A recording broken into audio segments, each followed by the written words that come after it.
ఇద్దరు వెనుకకు చూడ స్వామి కానరాడాయే.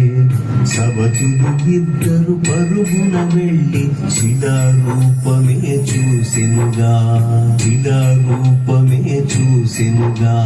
చలనము లేని స్వామిని గాంచి పలుకే లేని పతినే చూసి పదముల చెంతని శిరమును వాల్చి గోడు గోడునా విలపించెనుగా, గోడు గోడునా విలపించెనుగా, గోడు గోడునా విలపించెనుగా.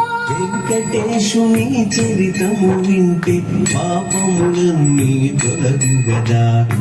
ఏడు కొండలు ఎక్కినంతని మనసే పరవశమందు గదా. వెంకటేశుని చరితము వింటే పాపములన్నా మాత్ర బిడ్డ కొరకు పరుగున వచ్చి